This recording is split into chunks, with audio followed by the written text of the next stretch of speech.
নমস্কার।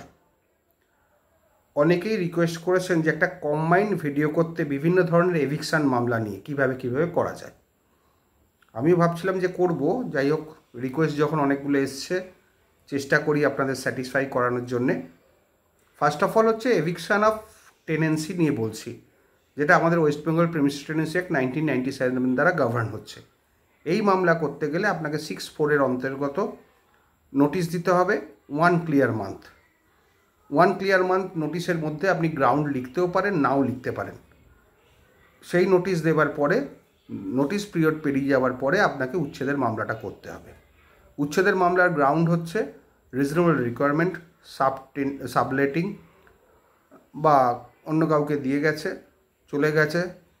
তারপর হচ্ছে আপনার নুইসেন্স অ্যানোয়েন্স, তারপর হচ্ছে যেখানে টেনেন্ট ধরুন 2 বছরের বেশি থাকে না, টেনেন্ট নুইসেন্স অ্যানোয়েন্স ক্রিয়েট করছে, ঝামেলা ঝঞ্ঝাট করছে। নুইসেন্স অ্যানোয়েন্সের মধ্যে প্রচুর গ্রাউন্ডও আছে এবং টেনেন্টের নিজস্ব অল্টারনেটিভ অ্যাকোমোডেশন আছে। এছাড়া আরও গ্রাউন্ড আছে, কিন্তু এইগুলোই মুখ্য গ্রাউন্ড। এই গ্রাউন্ডের ওপর আপনাকে মামলা করতে হবে। আর রিজনেবল রিকোয়ারমেন্ট হচ্ছে সবথেকে ভালো গ্রাউন্ড, যেটা সহজেই ডিগ্রি পাওয়া যায়, কারণ সুপ্রিম কোর্ট এবং হাইকোর্ট রিজনেবল রিকোয়ারমেন্টের উপর প্রচুর জাজমেন্ট দিয়েছেন, যেটা ল্যান্ডলর্ডদের ফেভারে। এবং এই মামলা হলে টেনেন্ট যে বা ডিফেন্ডেন্ট যিনি থাকবেন তাকে সমন পাওয়ার 1 মান্থের মধ্যে অবশ্যই তাকে 7172 অ্যাপ্লিকেশান করতে হবে। যদি সেটা ফেলিওর হয়, কোনো লিমিটেশান লাই করবেন। এটা অনেকেই জানেন না যে সেকশন 5 কিন্তু 7172 ক্ষেত্রে লাই করে না। যদি একবার টাইমটা পেরিয়ে 30 ডেজ, তাহলে ডিফেন্সটা অটোমেটিক স্ট্রাক আউট হয়ে যাবে।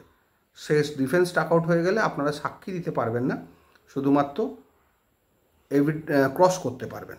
এবং যদি রিটিন স্টেটমেন্ট ফাইল থাকে, সেগুলো কোনো কাজে লাগবে না। রিটিন স্টেটমেন্ট ফাইল যদি না হয়, তাহলে রিটিন স্টেটমেন্ট ফাইল করতেই পারবেন না, কারণ রিটিন স্টেটমেন্ট ফাইল ডিফেন্সটাই স্ট্রাক আউট হয়ে গেছে, মানে রিটিন স্টেটমেন্ট আর কোনো ভ্যালুই রইল না। তাহলে আপনি যেটা করতে পারবেন যে প্লেনটিফকে ক্রস করতে পারবেন। আর এরপরে গ্রাউন্ড হচ্ছে আপনার রিজনেবল রিকোয়ারমেন্ট। সেখানে আপনাকে দেখাতে হবে যে এইগুলো ঘরগুলো, টেন্টের ঘরগুলো আপনার প্রয়োজনীয়তা আছে এবং সেটা রিজনেবল হতে হবে।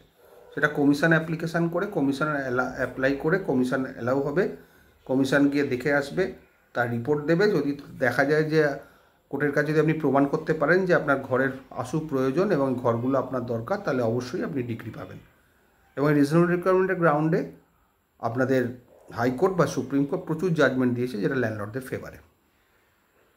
এরপর ধরুন সাবলেটিং। যদি টেনেন্ট কাউকে সাবলেট করে চলে যায় পার্মানেন্টলি, টেনেন্ট যদি না আসে বা টেনেন্ট যদি ঘরে না থাকে, তাহলেও সাবলেটিং গ্রাউন্ড আপনাকে প্রমাণ করতে হবে যে আছে সে পার্মানেন্ট ইন পজিশন, সে ধরুন টাকা পয়সা দিচ্ছে বা তার নামে ডকুমেন্টস হয়ে গেছে, সেগুলো প্রমাণ করতে পারলে সাবলেটিংয়ের গ্রাউন্ডে আপনি ডিগ্রি পেতে পারেন। আর ডিফল্টার, যদি প্রথম ডিফল্টার কোর্ট মাফ করে দেয় 7(4)-এ, তারপরে ডিফল্টার হলে কিন্তু ওই গ্রাউন্ডে উচ্ছেদ হয়। নুইসেন্স অ্যানোয়েন্স মানে ঘরের মধ্যে নোংরা করছে, চেঁচামেচি, ঝামেলা, চিল্লামিল্লি, প্রতিবেশীকে ডিস্টার্ব করা, প্লেনটিফকে ডিস্টার্ব করা, প্লেনটিফকে গালমন্দ করা, কোনো জিনিস ক্ষতি করা, এইগুলো নুইসেন্স অ্যানোয়েন্সের মধ্যে পড়ছে, এমওপি গ্রাউন্ডের মধ্যে চলে আসছে। তারপর যদি টেনেন্টের অল্টারনেটিভ অ্যাকোমোডেশন থাকে, টেনেন্টের কাছাকাছির মধ্যে অল্টারনেটিভ অ্যাকোমোডেশন আছে কিন্তু টেনেন্ট যাচ্ছে না, দিস ইজ অলসো গ্রাউন্ড। কিন্তু টেনেন্টের অসুবিধা হচ্ছে এটা কিন্তু কোনো গ্রাউন্ড নয়, যেহেতু ল্যান্ডলর্ডের বাড়িটা ল্যান্ডলর্ডের। মোটামুটি এই গ্রাউন্ডের ওপরই এভিকশানগুলো হয়। এরপর ধরুন এভিকশান অফ লাইসেন্সি। এভিকশান অফ লাইসেন্সি করতে গেলে কোনো ম্যান্ডেটরি নোটিশ দেওয়ার প্রয়োজন পড়ে না, যদি না এগ্রিমেন্টে বলা থাকে। এগ্রিমেন্টে যদি থাকে 14 দিনের নোটিশ, 1 মাসের নোটিশ, তাহলে সেইটা মেনটেন করলেই হয়ে যায়। সেইটাকে মেনটেন করে আপনাকে এভিকশান স্যুট ফাইল করতে হবে। সেটা যদি লিস্ট পিরিয়ড মানে লাইসেন্সের পিরিয়ডটা এক্সপায়ার করে যায়, টেনিওর এক্সপায়ার করে যায়, তখন ওই টেনিওরটা এক্সপায়ার করে গেলে আপনি মামলা করতে পারেন। কোনো গ্রাউন্ড লাগবে না, ওই একটাই গ্রাউন্ড যে তাকে দিয়েছিলাম সে ছাড়েনি, টেনিওর এক্সপায়ার হয়ে গেছে, পিরিয়ড এক্সপায়ার হয়ে গেছে। আর যদি আগে ছাড়াতে চান, তাহলে লিভেল লাইসেন্সের মধ্যে যে কন্ডিশনগুলো আছে, সেই কন্ডিশন যদি লাইসেন্সি ফুলফিল না করে, তাহলে আপনি এভিকশানের মামলা করতে পারেন বিফোর টেনিওর। এটা কিন্তু মাথায় রাখবেন। তারপর হচ্ছে এভিকশান অফ ট্রেসপাসার্স। ট্রেসপাসারকে দেখাতে হবে সে জোর করে ঢুকে এসছে, কিন্তু সেক্ষেত্রে কিন্তু মাথায় রাখবেন 12 বছরের মধ্যে কিন্তু আপনাকে ফাইল করতে হবে। একবার যদি ট্রেসপাসার যে এসছে জোর করে সে দেখিয়ে দেয় যে আমি জোর করে ঢুকেছি, সেটাও তাকে প্রমাণ করতে হবে। আমার এগেনস্টে 12 বছর কোনো স্টেপ নেওয়া হয়নি, তখন কিন্তু এভিকশন স্যুটটা লাই করবে না। সুতরাং আপনাকে দেখতে হবে 12 বছরের মধ্যে যে তার এগেনস্টে এভিকশনের মামলা করা হয়। এই মামলাতেও কোনো ভাড়া জমা দেওয়ার প্রসিডিওর নেই বা কোনো রকম ডিফেন্স নেই, যদি না সে আদারওয়াইজ কোনো কিছু ডকুমেন্ট দেখাতে পারে, এবং এই মামলাও তাড়াতাড়ি মিটে যায়। এটাকে বলে এভিকশন অফ ট্রেসপাসার্স। এবার হচ্ছে eviction of lessee. Lease deed, registered lease ডিডে যারা থাকে তাদেরকে লেসি বলা হয়। সেখানে টার্মস অ্যান্ড কন্ডিশন ভায়োলেট করলে আপনাকে নোটিশ দিতে হবে।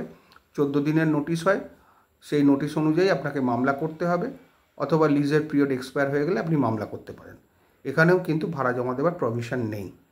একমাত্র ভাড়া জমা দেওয়ার প্রভিশন হচ্ছে ওয়েস্ট বেঙ্গল প্রিমিস টেন্যান্সি অ্যাক্টে 1997 আওতায়। সেখানেই ভাড়া জমা দিতে হবে, তবে 1 মান্থের মধ্যে from the date of service of summons বা 30 ডেজ। এটা কিন্তু মাথায় চলবেন। 1 মান্থ ধরবেন, আপনি 30 ডেজ ধরেই চলবেন, সেটা কিন্তু আপনার পক্ষে সুবিধে হবে। আর যদি ডিফেন্স স্টাক আউট হয়ে যায় তাহলে আর কিছু করার থাকবে না, কোনো লিমিটেশন সেকশন 5 লাই করবে না। এইটাই হচ্ছে মূল এভিকশনের মামলাগুলো। এবং ঠিকা টেনেন্সির ব্যাপারেও এভিকশন যদি হয় তাহলে সেটা স্মল কজ কোর্ট বা সিটি সিভিল কোর্ট হবে বা সিভিল কোর্টে হবে, কারণ এভিকশনের পাওয়ার সিভিল কোর্টকেই দেওয়া রয়েছে।